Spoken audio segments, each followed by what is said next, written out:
Good morning, everyone. Myself, Dr. Devangi Dwivedi, Senior Lecturer in the Department of Oral Pathology and Microbiology. Today, I am going to tell you about chondrosarcoma.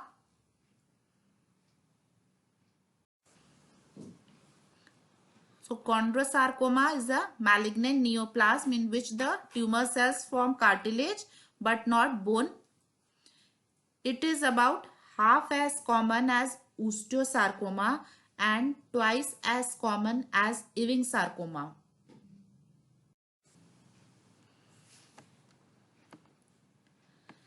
Chondrosarcomas comprise about 11% of all primary malignant bone tumors but involve the jaws only rarely. Approximately 1% to 12% of all chondrosarcomas arise in the head and neck, and such lesions comprise only 0.1% of all head and neck malignancies. Chondrosarcoma may develop de novo. Then we call it as, in this condition, we call it as primary chondrosarcoma, or from a pre-existing benign cartilaginous tumor. In this condition, we called it as secondary chondrosarcoma. The histogenesis is controversial. Investigators have hypothesized that the tumor may originate from chondrocytes, embryonal chondroid, or pluripotential mesenchymal stem cells. There is an increased risk for chondrosarcoma among patients with Ollier disease and Maffucci syndrome.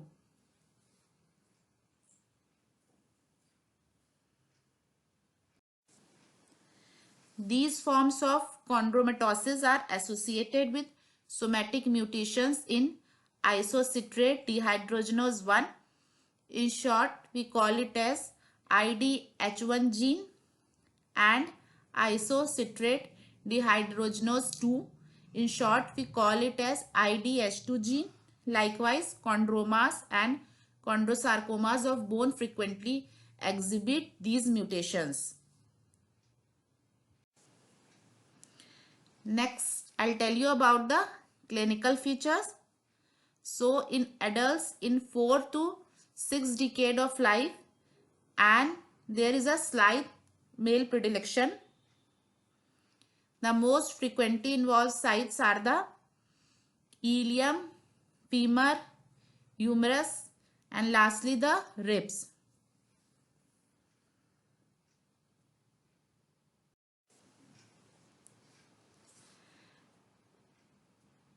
Genetic chondrosarcomas exhibited a predilection for the anterior maxilla.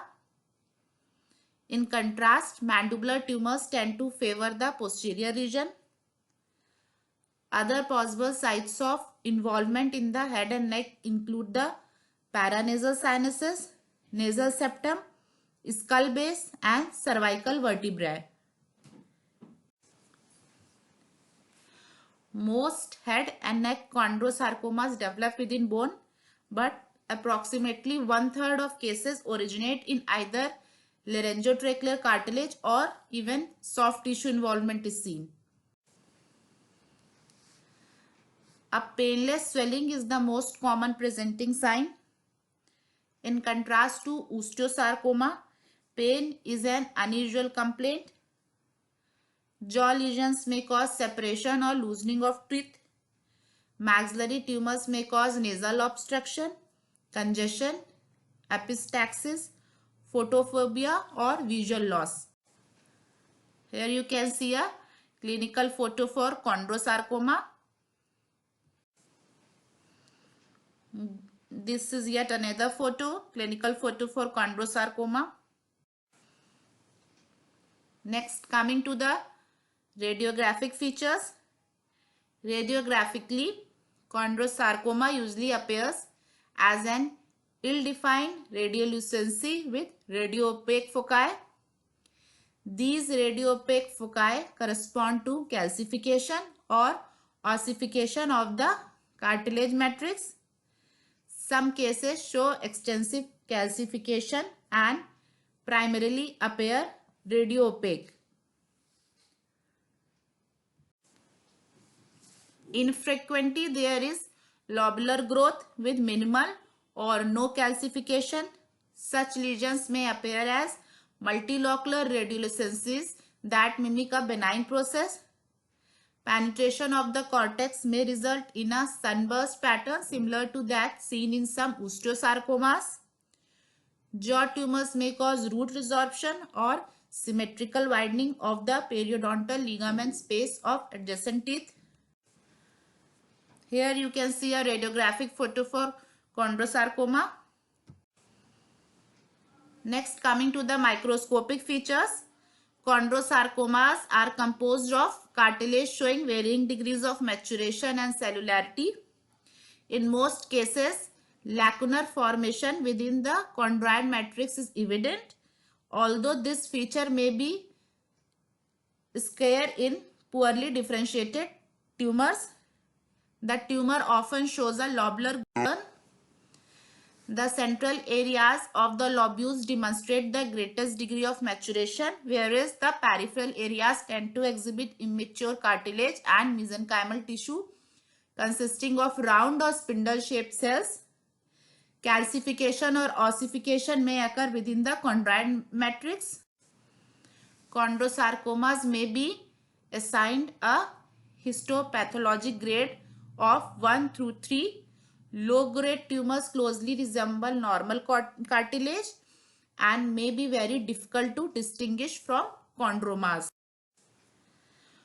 With increasing tumor grade, there is a decreased amount of cartilaginous matrix but increased cellularity, nuclear size, nuclear pleomorphism, binucleated or multinucleated chondrocytes, cellular spindling, mitotic activity, and even necrosis.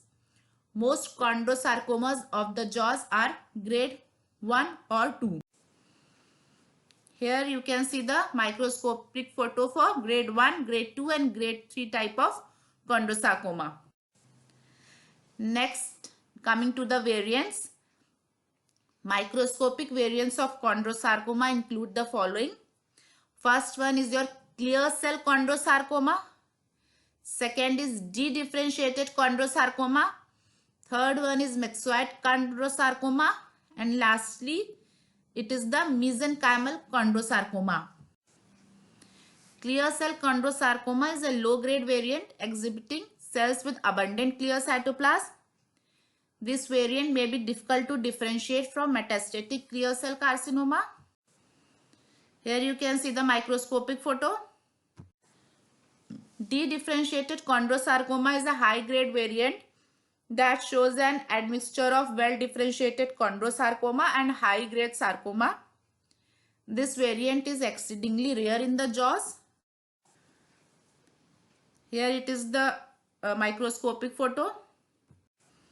Myxoid chondrosarcoma classically is described as a soft tissue tumor, although intraosseous lesions are possible. This variant is characterized by a proliferation of cells with clear, vacuolated or eosinophilic cytoplasm within a background of mucoid material. This is the microscopic photo.